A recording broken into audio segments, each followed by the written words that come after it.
My fiancé's lover stole my watch, and when I confronted him, I got slapped by Gina. Still, I married her. Only because I was chosen as the Whites' future son-in-law. At 20, I got married to her. But I knew she couldn't forget the bold guy who skipped class, raced cars, and fought for her. At 22, we got divorced. Gina, who wielded power, finally got to marry her lively love. 3 years later, at a party after returning home, I caught a look of amazement in her eyes. "Joseph, after going round and round, you're the one most suited to spend my life with." By then, I had already remarried to someone whose family overshadowed the Whites. Gina didn't understand that feelings often don't wait, and missed opportunities are hard to recover. And she didn't know how much restraint I had when she slapped me, just so I could return it 1,000-fold. The first jewelry show I organized after returning home was at the Song family's private Poyu castle. Old acquaintances from prestigious families came to show support. To my surprise, Gina showed up too. There was a slight stir in the banquet hall. Gina actually came in person. Word was Joseph used to be Gina's husband. Gina wore a dark gray dress with a jewelry necklace I once designed around her neck. In a moment, everyone's gaze, curious, gossipy, scrutinizing, turned to me. After all, Gina, to marry Felix, didn't mind stepping on me to the ground. She forcibly broke off the engagement, withdrew all cooperation with us, and made sure I couldn't appear in City A for 3 years. I endured my parents' and family's curses, dragging my suitcase, and left the country dejectedly. Until today, returning with a fresh identity to personally host a grand jewelry show called Crown Elysium. Through the bustling crowd, Gina and I locked eyes. Gina's nose was elegantly high, her lips lightly pressed, her eyes reflecting my confident appearance. Her gaze was as deep as an icy pond, yet vaguely stirring, completely different from the bold girl in my memory. She walked to me, "Joseph, the show's theme is quite grand. Spanning a century to interpret the development history of crowns, it beautifully showcases the evolution of power and aesthetics." Sunny, amused, raised her wine glass. "Joseph is gifted. Has Gina only just noticed?" Tonight's millions in jewelry orders were all for him. The Booth's castle rarely opened to outsiders, yet gave Joseph free rein. I clinked my champagne glass lightly with hers. "Thanks to everyone's cooperation. Much appreciated." Gina looked deeply at me, jokingly said, "I went through a lot of trouble to get a ticket. Are you still holding a grudge? Wouldn't it make me petty to count Gina's intentions against her?" Her face suddenly changed. 10 years ago, Gina was the eldest daughter of the Whites, the center of attention. Our family was just a satellite branch attached to hers. I was blessed with a photographic memory from a young age, showing astonishing intelligence. Chosen as the prospective son-in-law of the Whites, I was 2 years younger than Gina. Skipped 2 grades, became her classmate. That wasn't my limit, but just a casual word from Mrs. White tied my future to Gina's. My parents reminded me often, "Joseph, in our family, being smart isn't the most important thing. Being aware of current opportunities is." For this, my mother could turn a blind eye to my father's illegitimate child. "As long as most of the future assets go to my brother."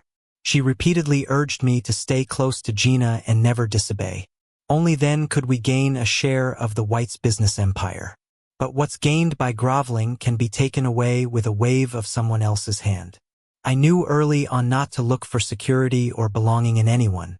Only by growing relentlessly in the shadows could I someday bloom and be renowned. My first thorns appeared in sophomore year. Felix wasn't the first guy chasing after Gina, but he was the first to dare defy her. He came from the slums. By an unexpected chance, he saved the principal's daughter from trouble with thugs and got into the elite school. The first time he stepped into the classroom, Felix was bold and free, with a silver snake chain around his neck, half-new jacket casually tied around his waist. He leaned against the doorframe, blew a bubblegum bubble. Pink sugar bubble popped loudly. A girl in front wearing Italian loafers instinctively shrank back.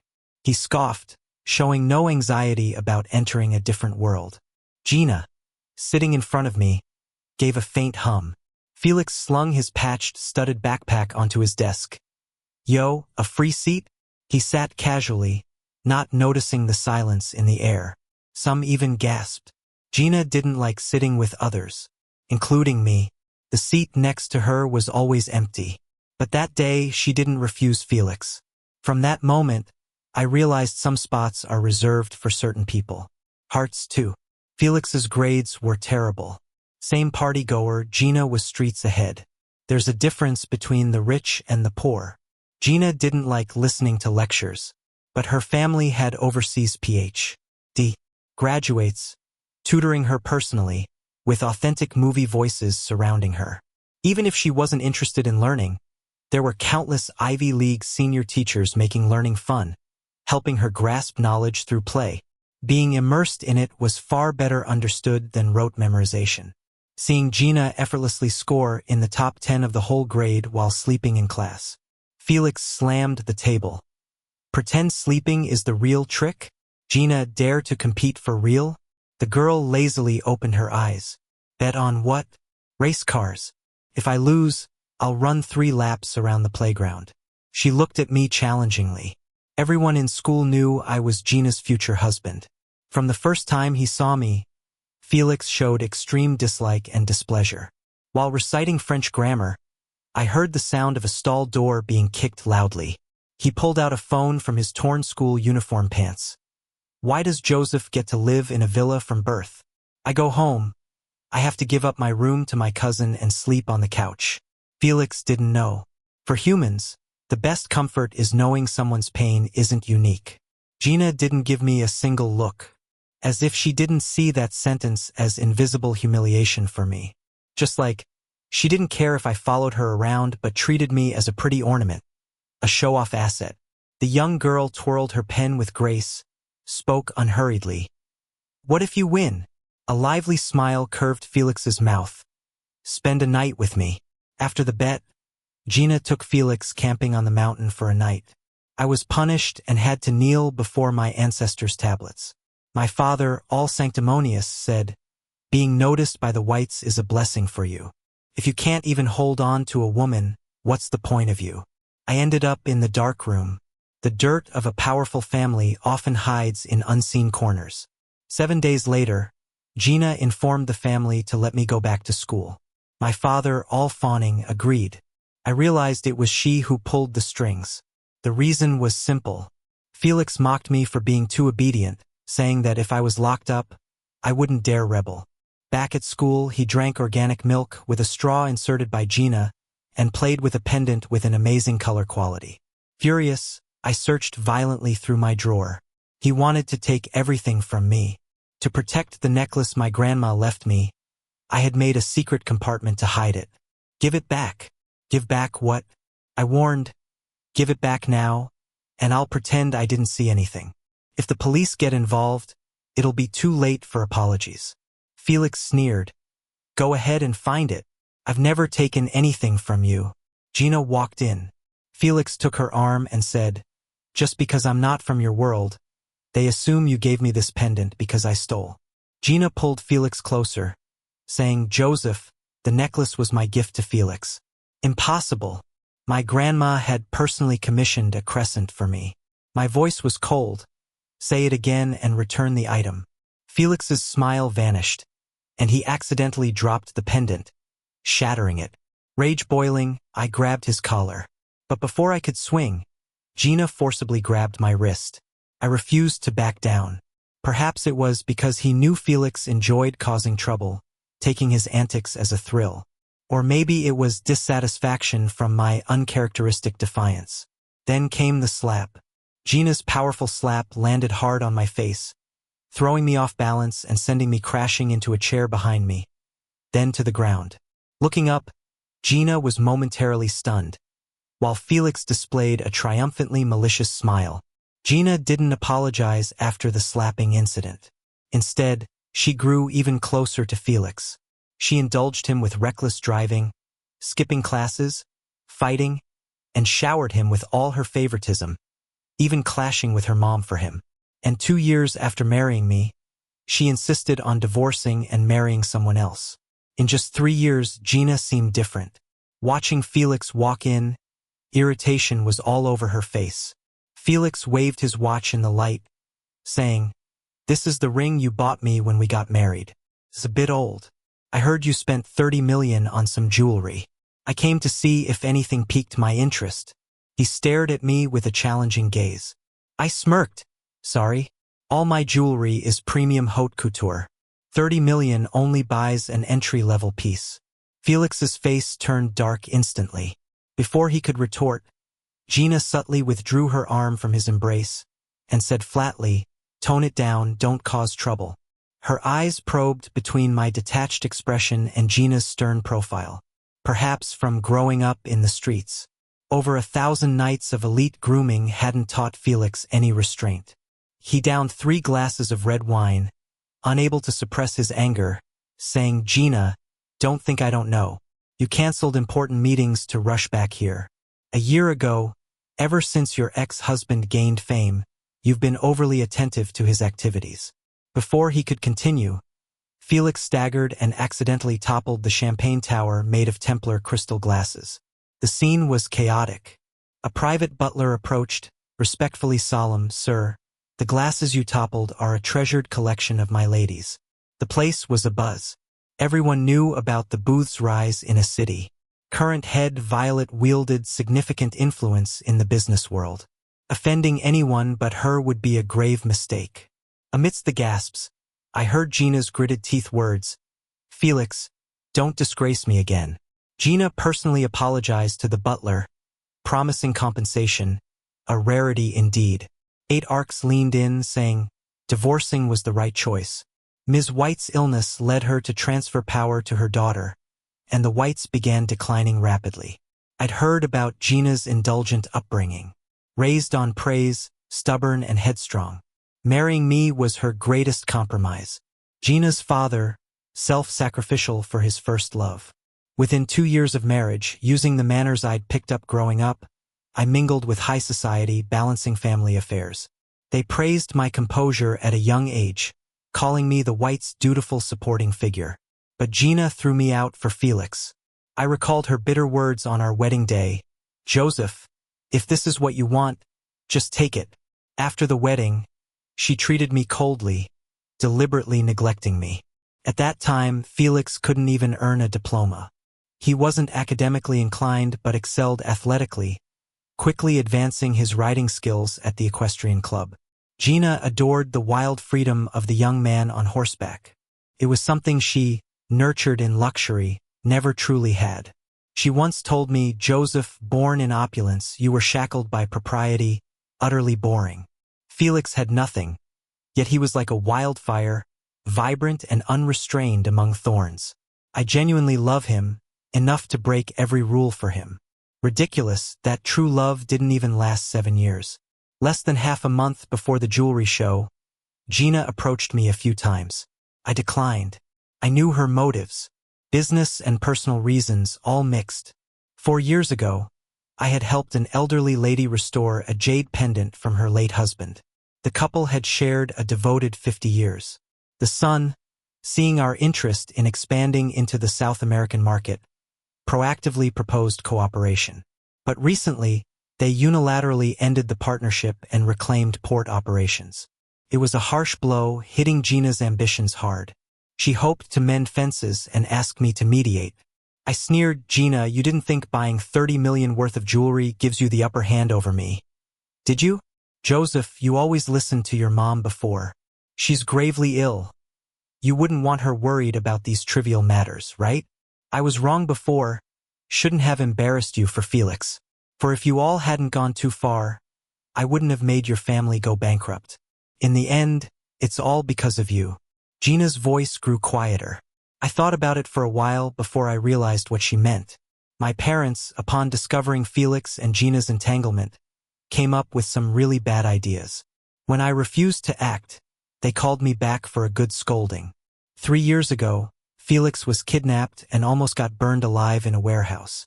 Gina went to the scene herself and rescued him.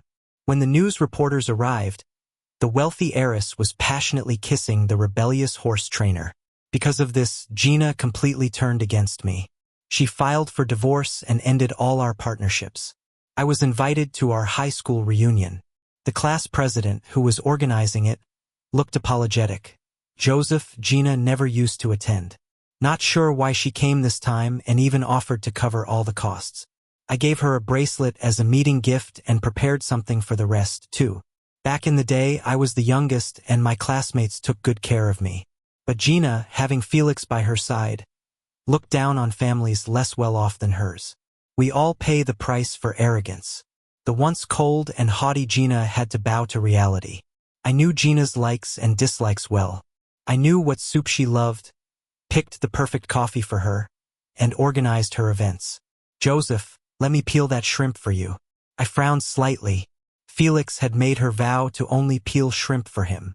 I moved the bowl away. Sorry, I'm not a fan of shrimp, but your mom said you love seafood like me. The class president interjected. I remember Joseph breaking out in allergies and needing meds whenever he had seafood. Gina looked a bit embarrassed. Why didn't you say so? I replied nonchalantly. Ms. White didn't like family members showing obvious weaknesses. Or maybe she loved testing my compliance. In the end, you found someone who loves seafood, so your efforts weren't in vain. Gina's face flashed an awkward look, but she quickly masked it with a lazy smile. During the party, someone mentioned the jewelry company hosting a show belonged to me. Gina interrupted. Based on what I know, that's beyond you. Joseph, don't mess up for money. With the alcohol clouding my thoughts, it took me a while to get her point. Upon divorcing, the Whites only gave me $1 million. The rest was divided per our prenup. The Whites kept their share. I was essentially left with nothing but the clothes on my back. Gina, she confidently stated, your parents' company went bankrupt. In just 3 years, you can't have built a luxury brand worth billions. She then smirked. I was blind not to see you were the one for me. Come back, and you'll be the Whites' favorite again. Just like before. Why on earth would she believe I'd help her after everything? Because I was the son-in-law molded by the Whites? Or because she assumed I'd always be compliant? Maybe that was true in the past. Before the Whites chose me, life was comfortable but restricted. Mom only cared about my brother and blamed me for Dad's mistress. She'd often drag me off and slap me for no reason. Later, when I refused to marry Gina, Dad slapped me too. He was a nouveau riche who only believed in wealth and power, seeing me as a simple bargaining tool. As long as there was profit. When I first met the free-spirited Gina, I hoped destiny wasn't this cruel. Till I overheard her calling me a smart little cat, something to fatten up before battling her mom. Gina played with me like a pet and tested my obedience like everyone else. My displayed compliance was just to fit her taste. To her, I'd never defied her. If something went awry, just a little coaxing from her and I'd melt. But in the next second, I lifted my arm and slapped Gina hard across the face. Joseph, how dare you hit me? I'd waited a long time for this moment. She'll soon understand that was just an appetizer. Commotion arose, drawing people out of the room. The class president checked if I was okay. Joseph, are you all right? Someone with sharp eyes noticed Gina's slap mark and gasped. Gina, who did this? Gina pressed her tongue against her cheek and spun around. Her dark eyes half closed, the downward curve of her eyes hinting at anger, a dangerous sign. Joseph, you got quite the temper after a trip abroad. Not as thick-skinned as Gina, I retorted, holed up and still daring to demand from me. Quite rude. Being in the same circle, I could have shown her some respect. But there's no need. The P monitor, having some rapport with Gina, chuckled to diffuse the situation. Gina was wrong before. Joseph's doing fantastic now, perhaps just let bygones be bygones? Such a dismissive remark. I was disgraced. My company down, totally defeated. What if this wasn't my planned scheme and I was caught up for real? How would I turn this around? Gina, you've changed, she admitted, more rebellious than before, but I like it. Today, before everyone, I'm announcing 2 things. First, I'm getting a divorce. Second, I'm setting my sights on you again. The room buzzed. Everyone exchanged looks. I couldn't help but chuckle, holding up my ringed finger. Too late. The class president sincerely congratulated me. Joseph, you're remarried? How come you never mentioned? I'll treat you to a drink some other day. You remarried? I don't believe it. Gina's voice carried disbelief from behind. I cast her a cold glance and turned to leave. As Gina tried to follow, the class president, noticing she was quite tipsy, quickly stopped her and signaled for me to go ahead. A black Rolls-Royce awaited at the hotel entrance. I looked at my reflection in its window, my amber hair neat, eyes gleaming. A stark contrast from the boy 3 years ago who followed the White's rules to the letter. The car window rolled down, and a woman leaned in the shadows. Her sharp profile, like carved jade, eyes veiled in a frost like mist. But when meeting mine, she wore a gentle smile. Joyfully, I swung open the car door. Hey girlfriend, weren't you supposed to be back in a week? So soon. Silence spread around us for a few seconds before I heard Violet let out a soft laugh, her voice dragging long with a natural elegance. Missed you, she whispered, suddenly raising the partition and kissing me. Her breath was heavy, silently venting a kind of jealousy. Felt like all the air was suddenly sucked out. My chest heaved intensely. I pretended to be upset and pushed her away. You drunk? Violet wrapped me in her arms, brushing her chin against my now burning earlobe, her warm breath grazing my neck. Missed me? She was always so composed, ever since we met back in senior high. It was the first time I saw such intense emotions in her eyes. I took the initiative and held Violet's hand. Her palm was hot and made my heart skip. I had to confess first, I hurt someone today. She frowned, turning my hand over, checking carefully. Does it hurt? She asked. Nah, I got my revenge. Why would it hurt? Small stuff like this, let the bodyguards handle it next time, she laughed. What to do? When I first met you, you were such a sly little fox. We've known each other for quite a while now. 7 years ago, she hadn't yet become a wealthy heiress again. She was just a pitiful girl oppressed by her dad's second wife. Violet's biological dad once married into the booths but fell on hard times. Violet was often sick as a child. To marry his second wife, who was at the peak of her success, Violet's father abandoned both her and her mom. Violet and her mom lived through tough times. I met her during a big high school competition. We tied for first place and resonated with each other. She was amazed by my young age and outstanding talent. I admired her resilience, biding her time for the right opportunity. Being scared of not being able to control my destiny, I understood early on the importance of networking. I sensed she had a chance of returning to the booths and hinted at it to her. After the second wife had a daughter, she was never heard from again. But so what? I understood why Violet was so cold. Her stepmother was arrogant and selfish, paranoid and impulsive, thinking her husband couldn't forget his ex and secretly supported them. Over time, Violet's father lost his mind under pressure. Violet worked hard in her studies while also taking care of her sick father. No matter how talented she was, she couldn't fight the booths alone. But I told her something important. Her so-called half-sister didn't look like her father. Exactly, she looked more like someone else. Someone who hadn't appeared before Violet's father, the second wife's foster brother. I have an excellent memory and remember the people I've met well. Violet was smart, a lot of pieces clicked into place for her. Though she couldn't immediately take down her opponents, she stayed vigilant and strategized. Later, she went abroad for higher studies. I, meanwhile, became the White's son-in-law, quietly supporting her. Violet showed immense talent in business. By the 3rd year, with the money I invested from stock trading, she conquered the market. With her newfound strength, she investigated her half-sister's real identity. A DNA test delivered to the booths turned Ms. Booth's face pale. Years ago, she had sent her brother abroad. Who would have thought I'd go abroad and accidentally figure out her daughter wasn't Violet's father's biological child? Violet's father was furious, almost driven mad with rage. Ms. Booth begged and pleaded. Now tables had turned. Her family was no longer as glorious as before. On his sickbed, the grandfather decided, given the benefits their cooperation brought, they'd have a peaceful divorce. But she couldn't take any of the Booth's assets. He also insisted that Violet be accepted back into the family. Now grown, Violet had her own thoughts and expanded her own empire abroad. Until now, she officially returned to take over the booths. Joseph, I'm sorry I wasn't strong enough back then, making you endure so much.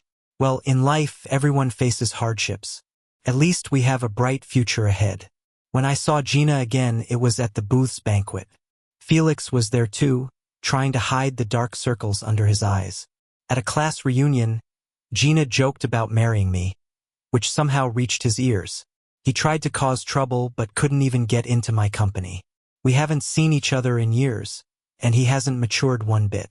He acts recklessly, something Gina always regretted. She broke through so many barriers, only to end up with a husband whose social status could compromise her. Rumor had it the white servant had advised Felix, "Master, at the banquet, use the French cutlery from the outside in." Felix couldn't care less, shoving large chunks of bread into his mouth. Why live bound by rules? I'm going to do whatever makes me happy.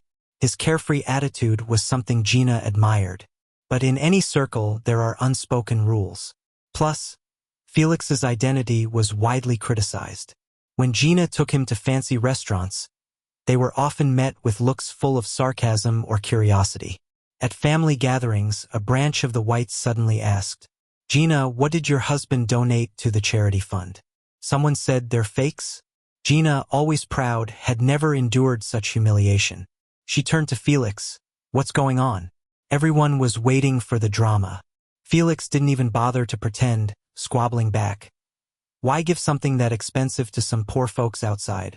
The story of the wealthy new son-in-law donating fake goods hit the trending topics. This was just one of many such events. When he found out I tapped into the Whites' funds for a 6-figure dinner to entertain lesser-known friends out of town, and heard I had a 3-month custom suit made for the banquet, he got worked up. To prove Gina loved him more, he kept demanding more. Reality, everything has a price. Those friends I lavishly entertained brought a steady stream of business to the Whites. The expensive suits I wore to the banquet showcased my jewelry designs, making a name for myself. The society dames discovered my talent, getting in line to congratulate me. A lot of deals were made during all this back and forth. Felix couldn't see the value I created. He simply demanded the same treatment I got. He popped open a bottle worth tens of thousands, treating his street buddies to a feast. The next day, they made headlines. He insisted Gina buy the most expensive car. Didn't matter it was in bad shape. He had to race it, leading to serious damage. Less than a week later, it was back in for repairs. The Whites' extended family threw shade, mocking Gina for picking a spendthrift. Felix was defiant and caused a ruckus in the family hall, causing chaos. Gina then realized it wasn't just about family status. Between her and Felix lay gaps in upbringing, knowledge, and spending habits, issues she never faced with me. The Whites became a laughingstock. Folks were wary of collaborating, scared they'd one day be exposed for selling fakes. Felix blocked my path, looking smug. "Joseph, it's been 3 years since your divorce with Gina. Can't you just let it go?" Silence fell. I swirled a glass of red wine, slightly frowning. "Felix, you weren't on the guest list. How did you get in?" He paled but kept his composure. Unlike before, he was draped in luxury from head to toe. Whatever was expensive, he wore it. "I'm here with my wife. You're the divorced stray, uninvited to Violet's party." His bodyguard stepped forward and slapped Joseph hard, shocking the room. Gina rushed over. Felix tugged at her sleeve, wailing, "Someone hit me. Get back at them." Gina turned to me. "Joseph, hitting someone in public isn't good, right? Apologize to Felix and pretend this didn't happen. After all, we're married."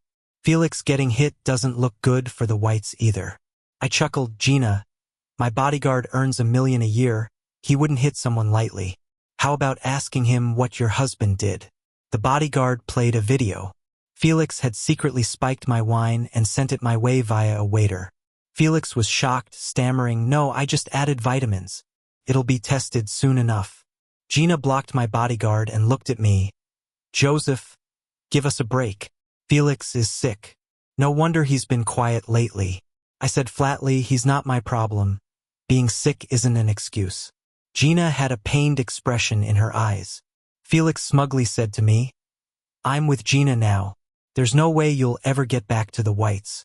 I poured a bottle of wine over Felix's face. Where do you get the nerve to mess with me? His pricey suit soaked. He staggered back before steadying himself. I'm sick. How dare you cause trouble in the Booth's place? I laughed coldly. Because I'm the founder of jewelry company, Violet's husband, and the companies I invest in are worth billions. Silence fell over the room. Gina couldn't believe it. Joseph, how can your wife be Violet? Why would she pick up my leftovers?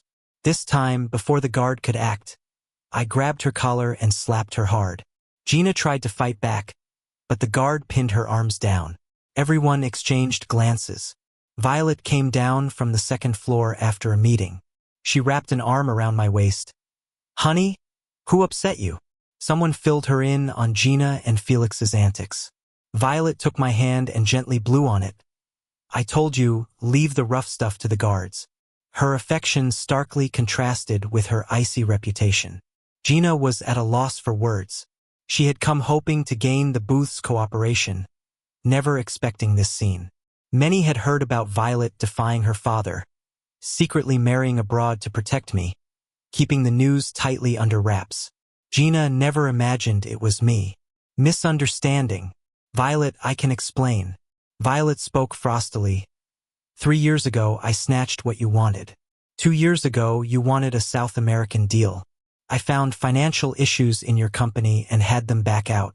The Whites are involved in money laundering and several commercial crimes. The lawyers are gathering evidence. She checked her watch. Gina, take a last breath of free air. Your judge is on the way. Sirens grew closer. Gina's eyes widened with terror, looking at me.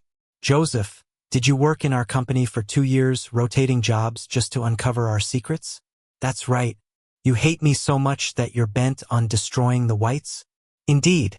Her eyes bulged with rage. Joseph, my mom didn't treat you badly before.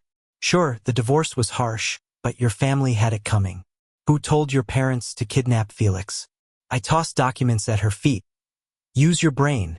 Felix staged it and you didn't notice. Took Gina a long time to process. The kidnapping was Felix's ploy to turn her against me and target my family. Knowing this, I let it happen. Letting them scuffle was beneficial. My parents wished to force me to kneel and make peace with the Whites overnight. But I wouldn't let them. 1,000 days and nights, free from 22 years of familial chains. Post-divorce, I made my escape with Violet, expanding our market abroad. Equipped with my jewelry design talent and networking, and her keen investment talent, we strode toward shared goals, striving to be masters of our destiny. At 2 a.m., she and I sat in the office, hashing out our equity structure. When seasoned rivals tried to take us down, we stayed up all night tweaking our plans, proving our worth to investors. The best kind of love is mutual effort. She has her guiding star and I have my lighthouse. We work hard, drawing closer and closer until our stars finally cross. Gina was taken in for questioning. Ms. White came to me. 3 years ago, she got into a major car accident, ending up paralyzed from the waist down. Her daughter had to take over the family business. Joseph, you've been exceptional since you were a kid. Comforts me. Please get Gina out of this, for the sake of the kindness we showed you in the past. No, I replied coldly. I never was a pampered prince, primed to be a wealthy heir's sacrifice. I've learned to survive the battlefield by dodging crises cleverly. I've mastered the art of controlling chaos, silently and effortlessly.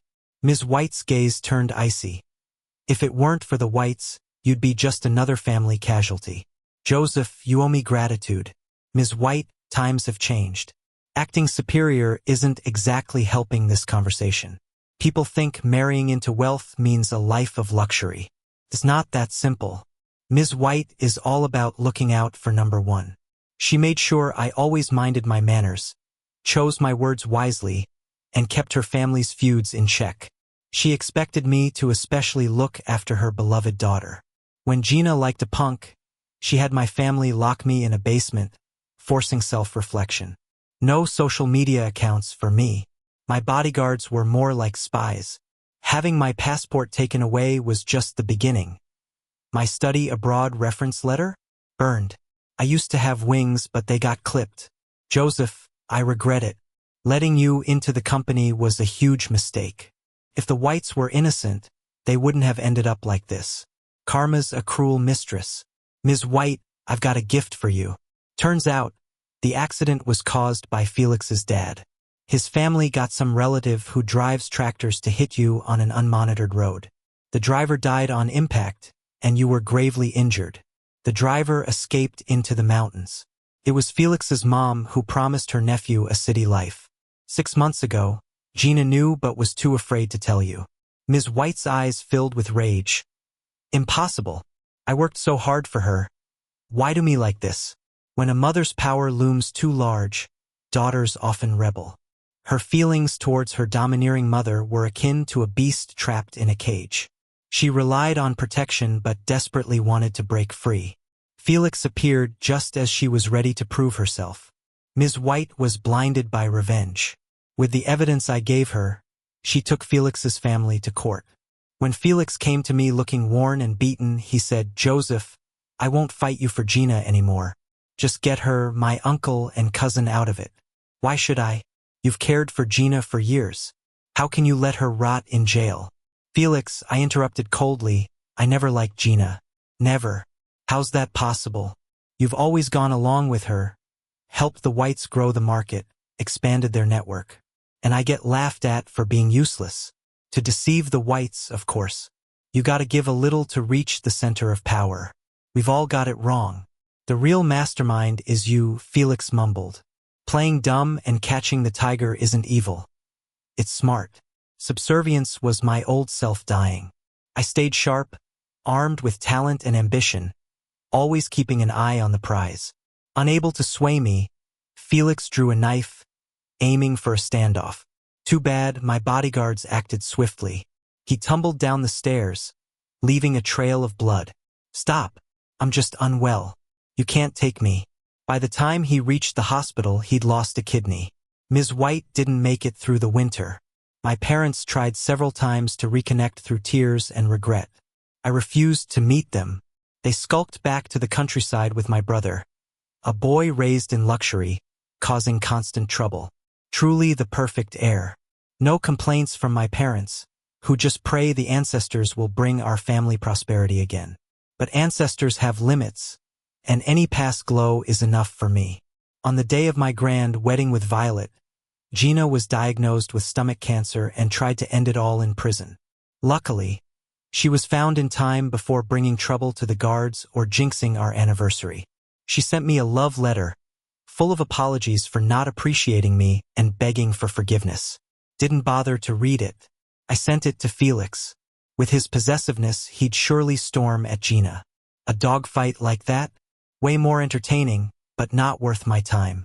Finally, Violet lifted her gaze from work. I swirled the amber liquid in my glass, just about to tease her about being a workaholic. Suddenly, she leaned over and, to my surprise, brushed the froth from my lips. Hand in hand, we walked barefoot on the damp sand as fireworks lit up the night sky. Violet wrapped me from behind, her warm breath tickling my ear. Now I get it. The best business venture is sharing these views with you. Life's little joys aren't complicated. Like an afternoon nap, sunlight winking through the curtains, waking up to find half a chilled watermelon she brought home. Traveling together and stumbling upon a long-sought book in a quaint bookstore. Picking wild dandelions while holding hands, watching the seeds fly towards the blue sky. A healthy love shows me all childhood sadness was just a prelude for Violet. People who endure were meant to walk the same path. I'm genuinely relieved it's her I found.